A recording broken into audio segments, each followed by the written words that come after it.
This was my identity. Nobody talks about how freaking hard it is to be a dentist. What most people talk about is how this affects the patient. What nobody talks about is how this affects us. Dentistry is ready for this. Now is really the time. Welcome back to Wellness and Dentistry. We're going to be talking about a controversial topic today, and that is that the ADA basically announced that they may not be supporting DSOs anymore. So we're going to get deep into that. If you don't know who I am Dr. Kyle Stanley. I'm a dentist, tech entrepreneur, speaker, and researcher. And I'm joined by your other co-host, Dr. Martin Mendelson. Martin is a disabled dentist, coach, speaker, and author. And his first book, One Move Makes All the Difference, is available wherever books are sold. And together, Martin and I have helped thousands of dental professionals pursue wellness in dentistry, and that's what we are all about. So, Martin, do you want me to start on this Sure, if you topic? want, why not? Yeah, okay. So I was sent a screenshot that I just learned was originally from Bob D of Mhm. Dentistry in General.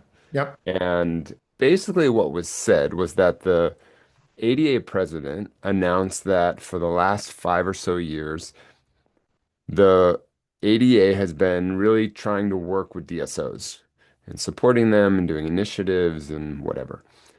And pretty much what the ADA president said was that after doing all that, they haven't really gotten anything back from the DSOs. Mhm. And so supporting the DSOs has stopped or will stop. What I did like that he said was that he still supports dentists, Yeah. no matter what model they're in. And so I posted this on my Instagram, and there's a lot of arguments happening. People are Yeah. very, very emotional about the DSO. Americans, of course, are Yeah. very emotional about DSOs and about the ADA. And so what are your thoughts on this? I think it's a very complex and complicated topic. So my feeling is this. Because I don't know what the ADA stopping support means, frankly. I don't know Yeah, what it that wasn't means. super specific Yeah. either. But what I will say is kudos to them if the, or let me rephrase, kudos to them because it seems as if the intention is to basically say, we went into working with the DSOs in partnership for the betterment of the profession, and we haven't gotten anything out of it. So my response to that is, how is that different than any other relationship, business or otherwise, right? And so if both parties aren't supporting each other, then both parties shouldn't be working together. And so that's kind of my initial thought, which is Yeah. this is neither good, bad, or indifferent. It's talking about relationship support.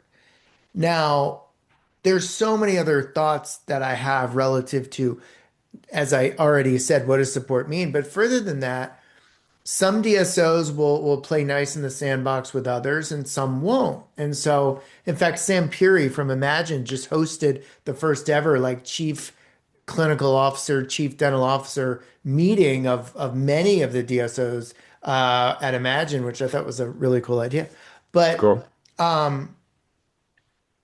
so then the question to me is, okay, so why did that occur? And were the DSOs not able to come to a decision, therefore nobody wanted to support? I mean, I don't know. I'm hypothesizing right now. I have no right to do that. I'm just kind of curious relative to kind of what's really going on. And at the end of the day, hey, if the relationship wasn't working, then both parties should back away, period. I think one thing we need to remember with the American Dental Association, and I think this is the same around the globe, Hmm. and not just the American Dental Association, but the South African Dental Association and the Australian Dental Association, Hmm. Canadian Dental Association, is that these are businesses. Yeah. These are for-profit businesses, Yep. and they're not this like charity group that Yeah. I think people want them to be. Like, I think people want them to just be like, this is what's best for the profession. Yeah, yeah. And I think that's really a dream. Like this, they are a business, you Hmm. know? And Yeah, I think that so many dentists criticize the ADA, and I'm one of them too. Like, you can put me in that camp. yeah. But then when you start realizing that they're a business, you kind of go, oh, okay. Well, like that's why they did it, right? They're Yeah, there yeah. to make money. They're a for-profit business. So you Hmm. start to understand it. And I know that I didn't actually realize they were a for-profit business until I started working with the ADA when we were doing the first AI initiatives and really just informing the ADA. And I sat on a Hmm. few boards and committees and stuff. And I was like, oh, wait, they are here to make money. Hmm. Ah, Well, but to that end, though, it then therefore makes sense for them to support the profession because who supports them? The people in the profession. And totally. so it seems like, it looks like, it feels like that many in the profession feel that they haven't been supporting the majority of the profession because in the ADA president's statement that I read off of your Instagram, and I'm aware of this anyway, only 16%, DSOs only have about 16% of the market. And so that leaves the vast majority for everybody else. So, from an optics perspective, if nothing else, when John and Jane Q dentists start to see the ADAs in bed with this, that, or the third DSO, or they're in bed with Delta Dental and some of the other insurance companies, which is a whole nother topic in and by itself, of course they're going to have some optics problem. And, hats off to Bob D, who has always been a real flag waver looking for betterment of the profession and at the same time not letting people get away with stuff, Hmm. um, to brush some stuff under the rug. So, Yeah. I'm glad that you brought up insurance because I was going to. mhm. And I have a big problem with people's thoughts about insurance. Yeah. So like if I'm gonna pull up my Instagram right now and just go through some of the comments, Hmm. and I was surprised at how many had to do with insurance. And then I want to tell you my thoughts. Oh, you mean that we're talking about DSOs and yet they're pivoting to insurance? Yes. Oh, Well, and it's stuff like this, like massive staff shortages, insurance companies getting away with murder, dental school prices through the roof. But sure, the American Dental Association talk tough about DSOs. STFU and go actually talk about real problems affecting dentists. More and more like, but what's happening with the insurance companies? Why aren't they taking on the insurance companies? Dental insurance, that's the real problem. yeah. I don't agree with people Oh, I'm in your camp. because let's sit and complain about something that we can't do anything about, or let's do something about it. Hmm. So listen, if you're like, my insurance companies are reimbursing me like crap, why are you still in network? Amen. Amen. I'm yelling this over here in my Stop yelling at bedroom. me. You're yelling at me in all caps. No. Why are you still in network? And Yeah. everyone will say, oh, well, in my area, you have to be in network. No, that's wrong. And Martin and I have seen it time and Yeah. time again. You can Yeah. be in the biggest city in the world. You can be the only dentist with 5,000 people to you.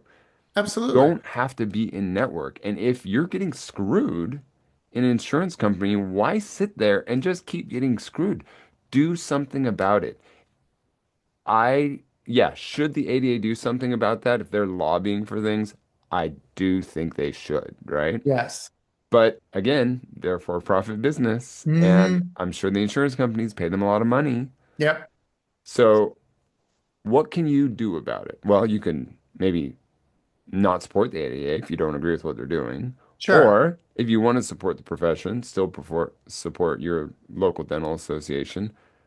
But don't sit and just like keep getting beat up and then not leave. It's like, I don't know. I don't get it. It frustrates me so much. It's Stockholm syndrome, basically. It is. And I hear this everywhere I go. I do too. I And was just here's, in Montana last yeah, week, and there were some dentists that were like, "Oh, but the insurance companies." And I'm like, "Why are you with the insurance companies?" And they're like, "Well, around here you really have to be." I'm like, "No, you don't." And there were multiple dentists that were not in yeah. insurance companies. So, Well, and here's the crazy thing.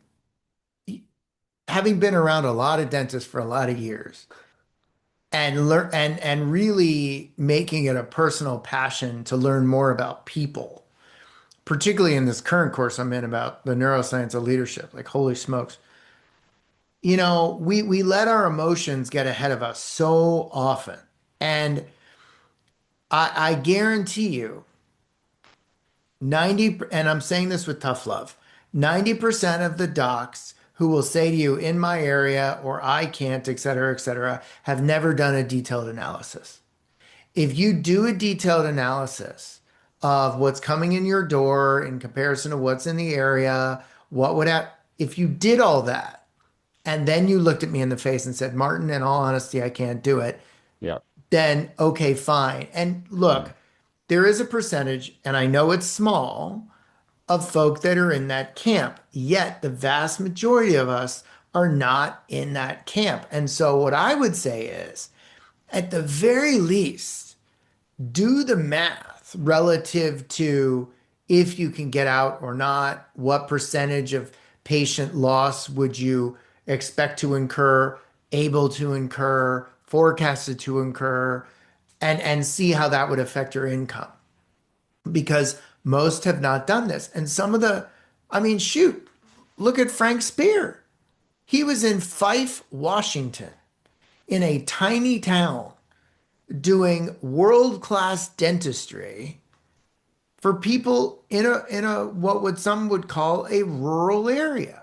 Like there's ways to do this. And also the other thing I'd say too is relative to what you can do. And I know you run in this all the time. Every dentist does. You're at a dinner party and somebody starts talking about insurance. And, we've done a really terrible job of allowing people to continue to call it insurance because it Right. ain't. It's a Yeah. discounted plan. Uh-huh. And so I believe we bear a huge responsibility, if nothing else, to be constantly talking about the fact that dental insurance is a defined benefit plan, period. And I've described Gary DeWood's description of dental insurance before relative to homeowners insurance, which is one of my favorite. But if we're not having this conversation constantly, and think about the beauty of social media today, you can get out your message like no, never before, like never before. And so, if nothing else, what are you doing on that front? Well, an example of this is our friend Don. Yeah. Don is in Fresno, California, Yep. relatively rural town. Yep. He went out of network. Hmm. He lost 50% of his patient base. Yep. Don't stop listening right now. Because what happened was over the next month, and now it's been, I think, a year or so that he's been out of Over a work, year. he makes 20% more take-home pay Hmm. doing 50% less dentistry. Yep. Now, granted, he reduced the size of a team, but that was a parallel path that they Right. weren't necessarily Well, you don't related. need a big team when you're doing Exactly. 50% less dentistry, right? So Exactly. your overhead goes Yeah. down. Yeah. You're making more, your average order value goes up. Totally. Your lifetime value may stay and your churn may go down because you're having more Yeah. time with everybody. You're connecting with people. Totally. And people that are there are people that want to be there and are willing to pay for your expertise. Hmm. And he's not in New York, he's not in Miami, he's not in Dallas in Yeah. metropolitan city. He's in Fresno, California. And if you've never been to Fresno, it's not like Los Angeles. Right. I mean, it's like a farming town. Yeah. And what also kills me too, if you look at and I don't, and I'm gonna say this as a disclaimer, I don't know how current this data is, but at one point it was that a vast majority of the people that were going to places like Clear Choice were not individuals going to the dentist regularly. And they were Right. people who thought the quote regular dentist couldn't help them. Like 50% of them or more. It's probably even more now because of just frankly the internet and information age and people having access to information. But and the mom and pop dental practices not truly engaging in third party financing. Mm, I mean, if you're not clicked in, we'll use Care Credit as an example. There are others out there, but they've been very supportive of both of us. They've supported Lifeside Live as well. But I mean, you can know before the patient even walks in the door if there's a soft approval in place. And this data, I know that over 90% of our profession has access to third party financing. But the utilization is like what, 20, 30%? hmm That's our fault. And every single human in the North America in particular, does stuff month to month. It's called your phone, it's called your car, it's called your house. Yeah. And we are getting in our own way to be able to provide this care. Yeah. So the ADA not supporting DSOs. Yep. One thing that I did like that the ADA president said was that he supports dentists no matter what the model, and I completely agree with that. Now, Amen. people don't, many people don't agree with me, and maybe if you agree with that. I think so many dentists think if you're a dentist and you work for a DSO, you are also the devil. And I don't agree with that. I mean, people No. are at different stages in their life. Some people don't want to own. They Yep. want the ease of use of just walking in, treating patients and leaving. I worked for DSO when I was right out of school. I made great money. I got my speed up. Yeah. It was overwhelming to me, and I got double tennis elbow in both of my elbows and had to eat like a dog because I was doing 90 extractions a day. But was it a great learning for me? For sure. I Yeah. learned a lot at those jobs.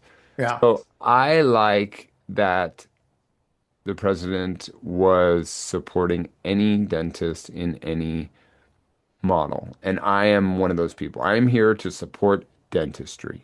No Yeah. matter what you do. I mean, not no matter what you do. No matter no matter what type of practice you have, Yeah. as long as you're not doing unethical treatment, over Correct. treatment, insurance fraud, ripping people Correct. off, And let's get something out in the open here too. I'm very tired of people putting a blanket over all DSOs because they're not all the devil. There are some that we all know are, quote, better than others, but they are not all the devil. And the reason why I know you can relate to this is because of our common experience. And ladies and gentlemen, you're listening to two guys who have both worked for laboratories, me in the past, Kyle Current, who have seen the kind of cases that come into a large, mid to large commercial laboratory on a daily basis. We are not perfect. And the number of cases that I saw in my tenure, which by the way was over 16,000, yes, I counted, would bring tears to your eyes, some of these cases. And so we are not without fault. And I'm only saying that not to point fingers. What I'm attempting to do is get people to at least entertain that we can't just put a blanket over all DSOs because they're not all the same, just like every dentist isn't the same. And yeah. I think we need to be very careful I about think that. it's more the individuals within a practice. Because, like, Yeah. are there DSOs that are overtreating? Yes. Are there Yep. private practices that are overtreating? Yes. Yes. Are there DSOs that do great work? Yes. Are there private Yes. practices that do great work? Yes. Now, I think that it's easier when you're focusing so much on money, Hmm. which you tend to get when you have private equity, right? Sure. It's easier to focus and push, and overtreatment becomes like an easier slippery slope Yeah. when you have a DSO. But then I also know some doctors that do great work. I mean, I did a post on the founder of Heartland, I don't know, a month or two ago. I Hmm. Hmm. still am getting comments on that from 2 months ago. And all it is are people fighting. It's people that worked at Heartland and said, "Oh my gosh, this was terrible, and I'm so glad I got out of it." And people supporting them and say, "See, I told you so." And then it's also people that worked at Heartland saying, like, "I currently work at Heartland and I really enjoy it. Nobody Yeah. tells me that I have to do more or not." And then everybody's saying, "Oh, this is bullshit. You're just like planted here to make Heartland look good." And I tend to just assume that people are real, and who knows? Hmm. Maybe Heartland is planting dentists on the internet to talk about how great their I experience is. doubt it. I doubt it, but it's like there's people arguing with dentists that currently work at DSOs that are Yeah. saying, "Listen, I try to do good work, and this is just the model I've chosen," and people just ripping them apart. Yeah. Well, that's a whole greater discussion on social media, my friend. I mean, come on. But yeah, I mean, I'm with you. I do not believe that Heartland would or needs to put Yeah, plants on the internet, particularly if it's dentist talking to dentist. yeah. Like, On my post, right? Like, what does my post yeah, have to do like with they're anything? doing Yeah, just fine. And you know, isn't it like anything else? You put a post on the internet about how great or terrible, let's say American Airlines is, and you're going to get people from all sides, right? yeah, Um, I personally have over a million miles on that airline. Have I had a couple of bad experiences? Yeah. of course. But listen to what I just said, over a million miles. I Yeah. don't expect every relationship to be seamless. Hmm. And when I get delayed, I look at it through a lens of, well, I wouldn't want to get on a plane with a faulty navigation system. And oh, Yeah, yeah, I don't think it was their fault that tornadoes were coming in. So 3 weeks ago, I bought myself an extra night in Milwaukee. Like, it's not their fault, yeah, right?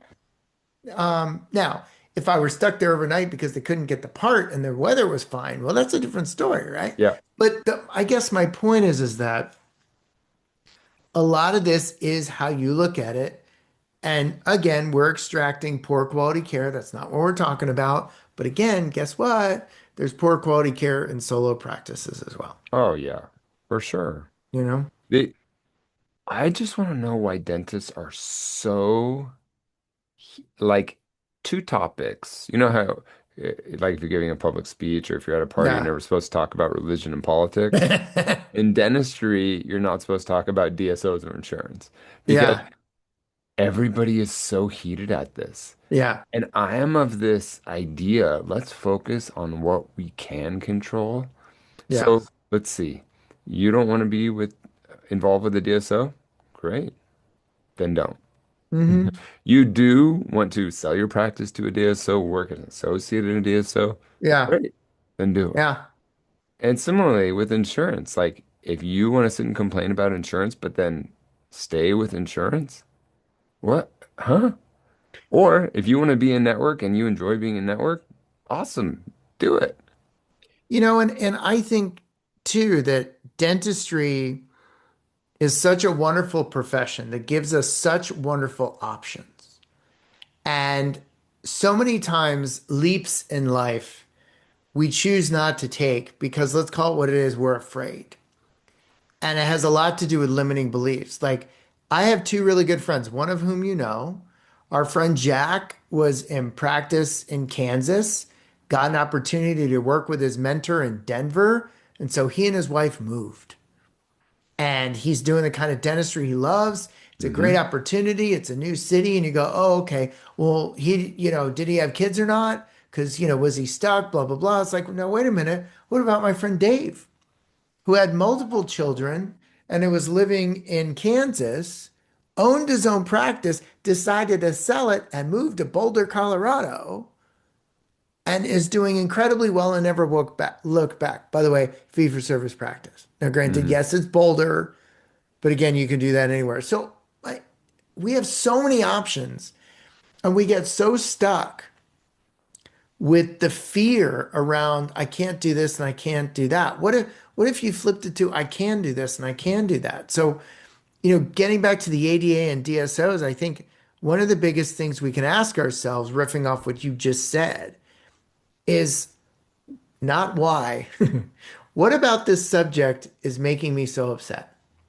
Hmm. And then list it all out. And then start to ask yourself, per response that you've given yourself, how true is that? For example, well, they all provide poor quality care. Really? How true is that? Or doctors have no autonomy. Really? How true is that? It's not true at MB2. Mm-hmm. The doctors have autonomy there. Mm-hmm.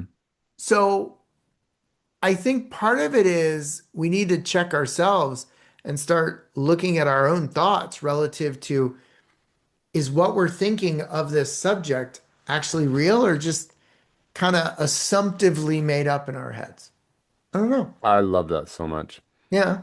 And and if you took the effort Yeah. and the hate and the time that you're taking to argue with people on the internet and, be all Yeah. huffing and puffing about these things and put them into something you can do, where could you take your profession to? Yeah. Amen. I love what you said about dentistry having so many options because it is so true. There are so many little nuances. You can practice however you want to be. I always joke in my lectures that you could be like a central incisor expert if you wanted to. You could Yeah. literally only treat central incisors if you wanted True. to. It's true. You can be a general dentist and only practice surgery. You Hmm. could be a specialist and have a huge practice, small Yeah. practice, in network, out of network. You can have associates. You could have multi-doctor practices. Fee for service. You could get into the lab space. Yeah, I mean, like there are so many different ways of practicing dentistry. That's why dentistry, I think, is still a great profession, is because Yeah. I mean, look at what you and I ended up doing that we never had the idea that we would get into this part of dentistry, you know? Well, I was just thinking about that because for those of you listening that may not know my background, I lost everything. I was in my mid 30s. I had to stop practice. I was out of work for 17 months. And I've made a lot of sacrifices in my life. I've moved across the country multiple times. Awful I've time. taken jobs, particularly the first job, for a pittance of what I was making prior. Uh, and I recrafted and redeveloped my life. So when I was telling stories about Jack and my friend Dave, with all due respect, folks, I was not being flippant. I've lived it just differently. And so I don't want anybody to think that I'm being dismissive about the reality, the fear, the financial ramifications, the familial responsibilities. If anything, if we were looking at each other, I'd look you in the face with love and say, yes, these are all valid. And are you willing to allow those thoughts to stop you from moving forward? Mm, And if the that an- is if the that answer is is so yes, then powerful. okay, you know, keep Uh-huh. yelling on the internet, knock yourself out. Yeah. Um, but I do applaud the ADA for what it appears as saying we attempted to broker a relationship with an entity or entities that have a common interest.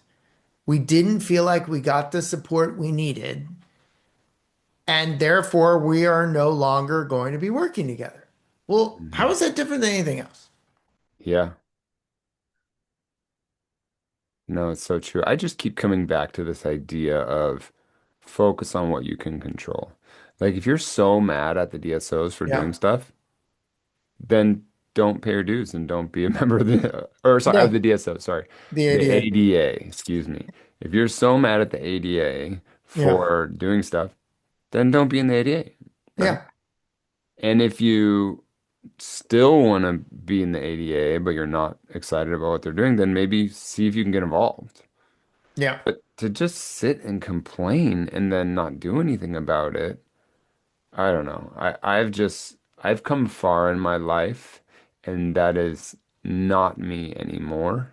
I used to Hmm. be like that. I used to Hmm. love to complain about stuff and then do nothing about it. Now I really focus on thinking about if I can control this. Yeah. Like if I am concerned that there is overtreatment happening at DSOs, which there's overtreatment happening all over the Everywhere. place, what can I do about it? Hmm. Almost nothing. Almost nothing. Like I could educate people on my Instagram about it, maybe. Mhm, Like mhm. that's probably the extent of what I could do. I could maybe send an email to my email list and beg people to not overtreat people. I could try to educate people in minimally invasive techniques so that they don't. I could Yeah. help dentists make money outside of dentistry so that maybe they don't feel forced to overtreat. Like, I'm Hmm. really stretching it here. Sure. If I really, really said I have to do something about it, I could try to make a tiny little impact. But if I'm being real, I can't do anything about that at scale. Hmm. So why Hmm. am I worrying about it? Yeah. Fair. Fair. I just don't have time. Like, I don't know. People spend so much time worrying about things that they have no control over. And something I hadn't thought of until just this moment, it's kind of like when I talk to specialists, surgical specialists in particular, that for some of whom are very incensed that restorative dentists are placing implants. Hmm. Well, that's a choice too. And because, honestly, the ship has sailed. And Yeah. so there are restorative dentists that are going to be placing implants. So you have a choice, doctor specialist, surgical specialist. You can either engage with your community and raise the bar of understanding of treatment planning so that those individuals don't, for the most part, get themselves into trouble. Or you can put your head in the sand. And as one specialist looked me in the face and said, when I said to this individual, and this had to do with Spear way back in the day, supporting surgical placement, but they mandated, get this, they mandated the specialist and the GP had to come together. Talk about, trying to raise the bar, right? Hmm. And I had a someone involved in the surgical specialty in a pretty high level. And I literally said to him, because I didn't think I was going to get this answer, so are you trying to tell me that you would rather have them do it and fail so that you have to fix it than like engage with them and make them better? Yeah, because if they failed, they wouldn't do it. And I thought, how is that patient centric? Yeah, that is not do no harm. Yeah. So, I mean, this goes back to focus on what you can control. Like if you're in private practice and you are providing dental care in your practice, how is it relevant that in some cases DSOs are overtreating? And if you've never spent time in a lab, trust two of your colleagues when we say, guess what? Other people are overtreating too. So what are you doing Yes. about that? Hmm. That's right. So, And, guys, we're bringing you this topic as somewhat of news, but also from a mental health standpoint. yeah, Martin and I don't want you to worry about stuff. yeah. And we want to keep you informed because sometimes we hear things that you may not hear. So that's where we're really bringing this topic from. Mhm. Whether you like what the ADA is doing, you don't like, whether you work for a DSO, own a DSO, hate the DSOs, we're here to support dentists, just like how Mhm. the ADA president said. We are here to support dentists, however they choose to, as long as they're not doing things that are immoral, unethical, illegal, Amen. then we're there to support dentists because we love our profession and we Mhm. think that it can be a really good profession for anybody if you do it the right Amen. way. And so, if you're interested in other stuff that Martin and I do, Martin's coaching, my online program, his online program, our live programs together, our research, our free downloads. I mean, we have so many resources that we've Yeah. created over the years. You can just go to wellnessanddentistry.com. You'll find all of our links there. And we hope you to see, we hope to see you on the next episode of Wellness and Dentistry. Bye bye.